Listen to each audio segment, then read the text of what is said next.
Você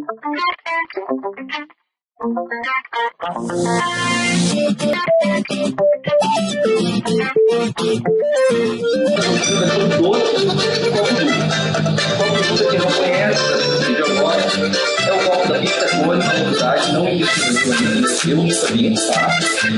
Nesse copo você vai colocar um refrigerante dentro.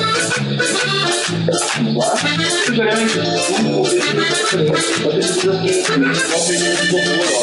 Não pode poder.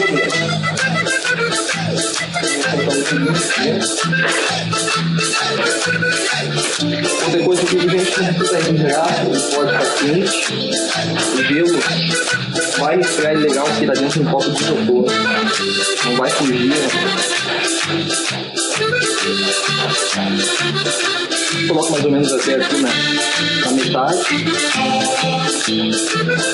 ele não cansa embaixo do copo.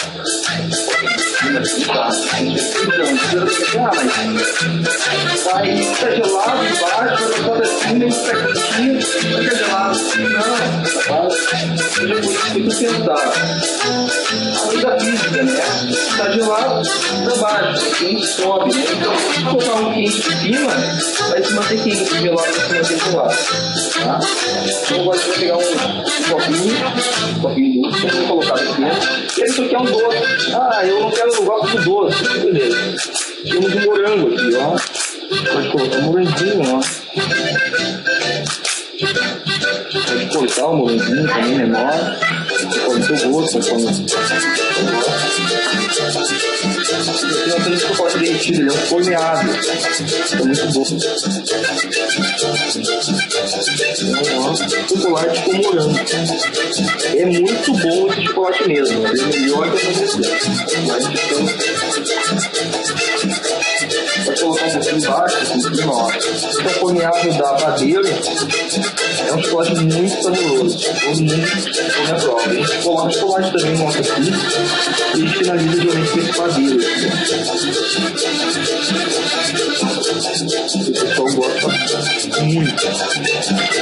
Pode fazer nem camada também. Bota um pouquinho de morango, bota um pouquinho de chocolate, bota um pouquinho de morango.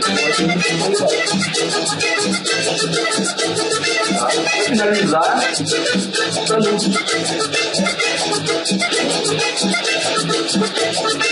Produto também é um produto diferente, ó. Um produtinho preto, bem embalado de 1 a 1, mantendo aqui essa rendimento.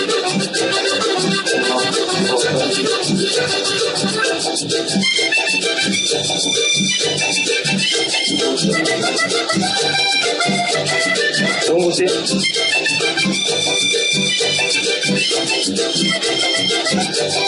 toma refrigerante, uma colherinha, para e comendo. Não precisa mais da hora. Tá com uma mão ocupada aqui com isso e outra mão com os outros. Como é que faz comer? Não faz, né? Então a pizza agora pensou em tudo isso. Com uma mão você segura o refrigerante e o seu lanche, e com a outra mão você pode comer, né? Beleza, isso aqui gostei muito. Parabéns, pessoal, que chegou aqui não tinha tanta novidade. Obrigado.